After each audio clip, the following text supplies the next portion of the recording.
Hi, thanks for joining me. For the next couple of minutes, I'm going to try and talk you through how to log into WeVideo, create a project, make an edit, so that you can ultimately publish and share your own videos for your classroom. Let's go ahead and get started by logging into WeVideo. By going to WeVideo.com, you'll be greeted by a login page. There's a variety of ways to log in. I'm going to choose the simplest one for me, which is using my Google account. You can set up your own account, or you can log in with Facebook. In either way, they're going to track your data. Once I log in and they know who I am, they're going to take me to a dashboard page. Here on the dashboard page, I want to begin to create a new video that I'll use for my classroom. So I'll click on this. It'll then take me to a project choice page. So I have created several projects over the last year or so. For this one, I am going to pick one that I've already used. The default one that it'll take you to is one called My Projects. I probably have 100 in there, but we'll start with picking AUNE Tech Tools. Here, I have a wide selection of videos that I have already made, images, sound.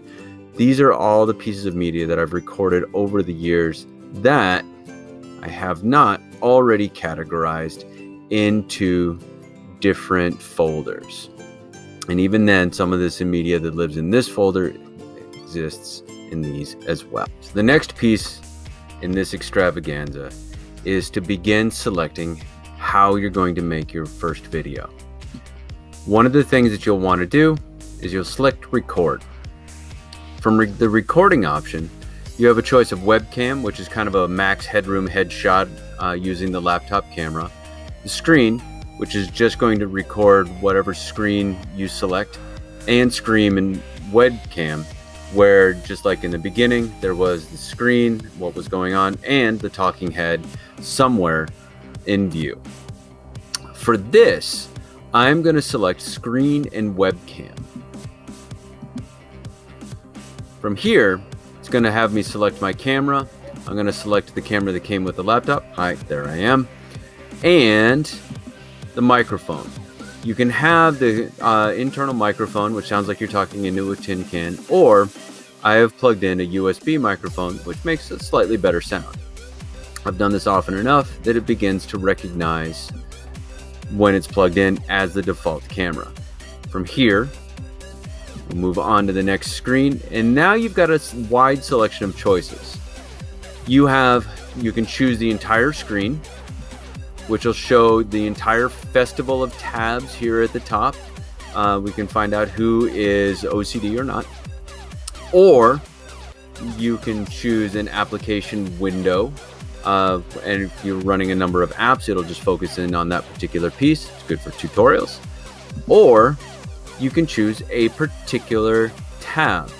So if you wanted to show 30 tech tools in 30 days and give a primer on that, you could do exactly that. And what will happen is you'll click on that, it'll share it, it'll pop it over, and it'll begin recording that screen. So if I wanted to talk about Screencastify or Kahoot, the music that gets stuck in your head all day long, I could do those pieces. You'll notice that up here, you are recording when the little red dot is up and running. Good so far? Fabulous. Okay, so here we are in our video. You'll notice that there are two video tracks that are laying down here. The first one is the talking head of me doing the voiceover, and the second one down here is what was on the screen. So we're looking at a really nice little video here. It doesn't really say a whole lot, and so the English teacher in me wants to insert a title. So I'm going to click on text, and there are a wide variety to choose from.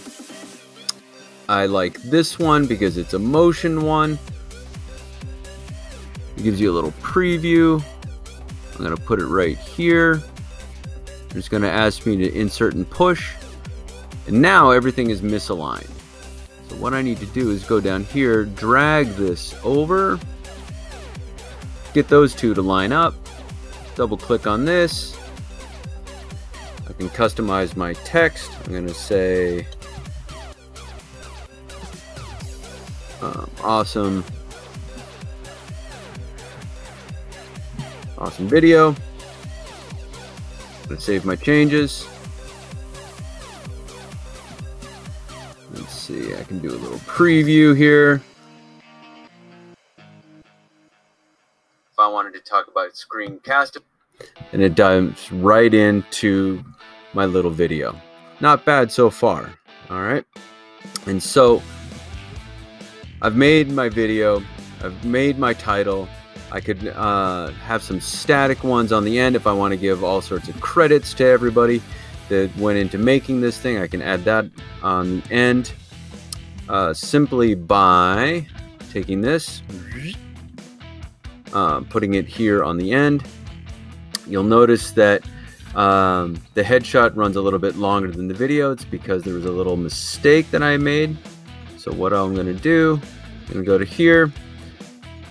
This video is highlighted and selected. I'm just going to go clip, take that, hit delete, disappears. I'm going to put that right on the end. Good so far? So I like this video.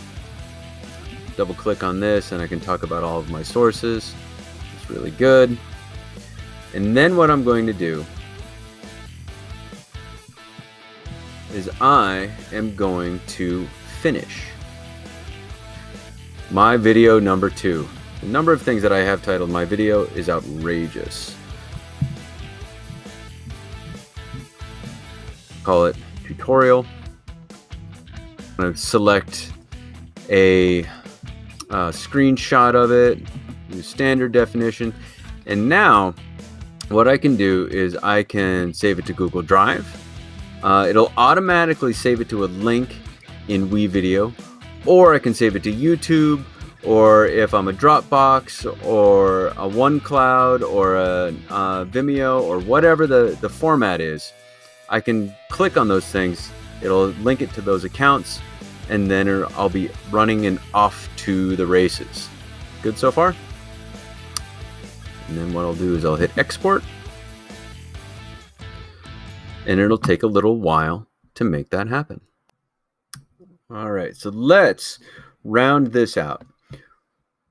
One of the things that you're looking at on this particular screen, these are the cuts and the edits that are part of the video that you're watching. You'll notice the title screen here. You'll notice this webcam and screenshot here. And the one thing that is new that I haven't talked about at all is down here, I have added an audio track. One of the things that I do in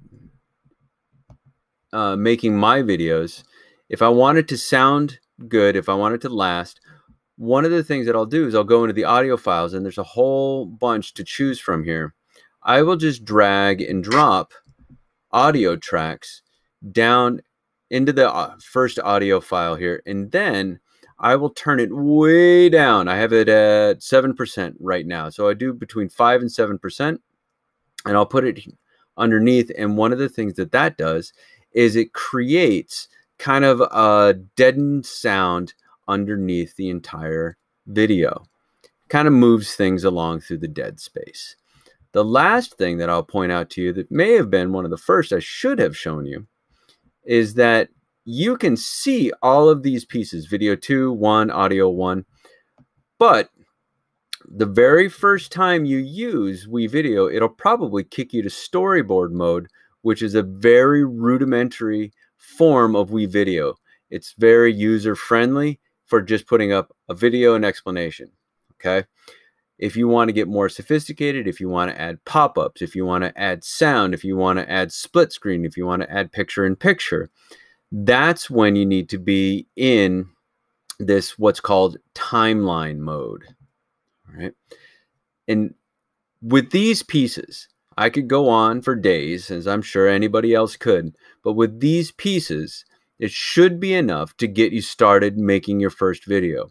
The very first video that you make, if you try and make a 5-minute video, it'll take you about an hour to put the whole thing together. So it's kind of a time suck. However, once that video is created and it's to the degree that you like it, you will always have that video. So what we need to do is move on to the next piece. Good luck with making your first one.